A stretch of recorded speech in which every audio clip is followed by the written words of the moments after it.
नमस्कार साथियों, मैं हूँ विद्या और आज आप शुरुआत करेंगे मेरे साथ विद्या नेट गुरुकुल की। अगर आप यूजीसी नेट हिंदी की तैयारी कर रहे हैं तो आपके लिए मेरा ये लेक्चर एक रोड मैप जैसे है। यहाँ पे हम पूरा सिलेबस को समझेंगे, किस यूनिट से कितना प्रश्न आता है, किस टॉपिक से ज़्यादा प्रश्न पूछे जाते हैं, आगे हमारी सीरीज क्या होगी। तो चलिए बिना देर किए हम अपने लेक्चर को स्टार्ट करते हैं। आज हम लोग यूनिट 6 यानी हिंदी उपन्यास के सिलेबस को समझेंगे कि हमारे पाठ्यक्रम में कितने उपन्यास लगे हैं, कौन कौन उपन्यास लगे हैं, हमें कौन कौन उपन्यास पढ़ना है, और जो हमारे पाठ्यक्रम में उपन्यास लगे हुए हैं यूनिट 6 उसमें से भी कभी लेखक को लेकर के कालक्रम हर साल पूछे जाते हैं यूजीसी नेट एग्ज़ाम में। कभी रचनाओं को लेकर के पूछ लिया जाता है कि कब की रचना है, या फिर कभी उसके कालक्रम से लेकर के पूछ लिया जाता है। तो चलिए मैं बिल्कुल वैसा ही वीडियो लेकर के आई हूँ कालक्रम के अनुसार, जो आपको बहुत ही फ़ायदेमंद होगी। तो चलिए बिना देर किए शुरू करते हैं। हिंदी उपन्यास यूनिट 6, देवरानी जेठानी की कहानी, पंडित गौरी दत्त, परीक्षा गुरु, लाला श्रीनिवास दास, गोदान, प्रेमचंद, शेखर एक जीवनी, अज्ञेय,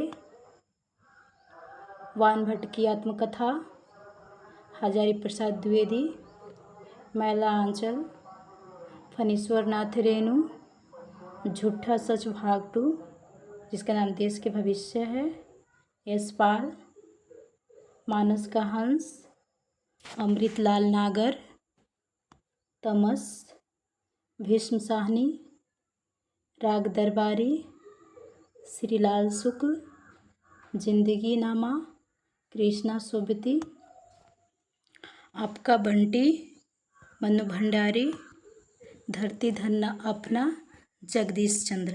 तो हमें कुल 13 उपन्यास पढ़ने हैं। कौन कौन? देवरानी जेठानी की कहानी जो पंडित गौरी दत्त द्वारा लिखा गया है, परीक्षा गुरु, गोदान, शेखर एक जीवनी, वानभट्ट की आत्मकथा, मैला आंचल, झूठा सच, मानस का हंस, तमस, राग दरबारी, जिंदगी नामा, आपका बंटी, धरती धन्ना अपना। तो चलिए हम एक बार इस उपन्यास के कालक्रम को भी देख लेते हैं। पहला है देवरानी जेठानी की कहानी 1870 में, परीक्षा गुरु 1882, गोदान 1936, शेखर एक जीवनी भाग 1 1940 से 41। कभी 40 भी पूछ लिया जाता है और कभी 41 भी। अगर ऑप्शन में 40 रहे तो 40 भी, और 41 रहे तो 41 भी, दोनों ही सही है।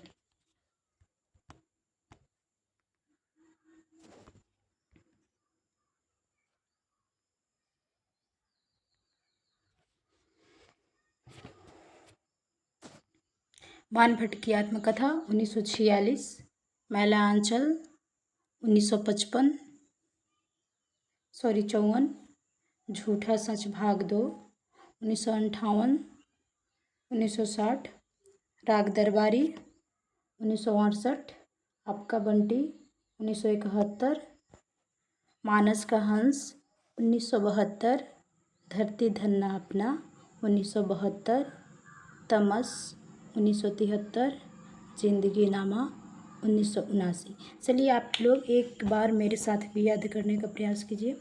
पहला, देवरानी जेठानी की कहानी 1870 में, परीक्षा गुरु 1882, गोदान 1936, शेखर एक जीवनी भाग 1 1940 से 41, वानभट्ट की आत्मकथा 1946, मैला आंचल 1954, झूठा सच 1958-60, राग दरबारी 1968, आपका बंटी 1971, मानस का हंस 1972, धरती धन्ना अपना 1982, तमस 1973, जिंदगी नामा 1979। बिल्कुल ये कालक्रम के अनुसार है।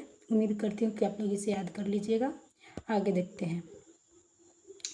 अब जो भी हमारे उपन्यासकार लगे हैं उनका भी जन्म के अनुसार देख लेते हैं, क्योंकि इससे भी प्रश्न पूछे जाते हैं तो हमें इसे इग्नोर नहीं करना है। जब हम लोग समझेंगे तो पूरे सिलेबस को अच्छे से समझेंगे। तो चलिए स्टार्ट करते हैं। पंडित गौरी दत्त का जन्म कब हुआ था? 1836 में। लाला श्रीनिवास दास का जन्म 1850 में। प्रेमचंद्र 1880। यशपाल 1903। हजारी प्रसाद द्विवेदी 1907। अज्ञेय 1911। भीष्म साहनी 1915। अज्ञेय का जन्म किसी किसी किताब में 1910 पे दिया रहता है, लेकिन अब मान कर चलते हैं कि अज्ञेय का जन्म 1911 में हुआ है। अमृतलाल नागर 1916। फणीश्वर नाथ रेणु 1921। कृष्णा सोबती 1925। श्रीलाल शुक्ल 1925। जगदीश चंद्र 1930। मनु भंडारी 1931। इसे भी आप लोग याद कर लीजिएगा। एक बार और देख लेते हैं। पंडित गौरी दत्त 1836। लाला श्रीनिवास दास 1850। प्रेमचंद्र 1880। यशपाल 1903। हजारी प्रसाद द्विवेदी 1907। अज्ञेय 1911। भीष्म साहनी 1915। अमृतलाल नागर 1916। फणीश्वर नाथ रेणु 1921। कृष्णा सोबती 1925। श्रीलाल शुक्ल 1925। जगदीश चंद्र 1930। मनु भंडारी 1931। तो इसे आप लोग याद कर लीजिएगा। अब जब आप लोग PYQ देखिएगा तो आप लोग को अंदाज़ा हो जाएगा कि इससे क्वेश्चन पूछे जाते हैं। बहुत सारे स्टूडेंट होते हैं जो सिलेबस को इग्नोर कर देते हैं, तो हमें इग्नोर करके नहीं चलना है। दोस्तों, अगर हमारा ये वीडियो आपको पसंद आए तो लाइक, सब्सक्राइब एवं कमेंट करना ना भूलें।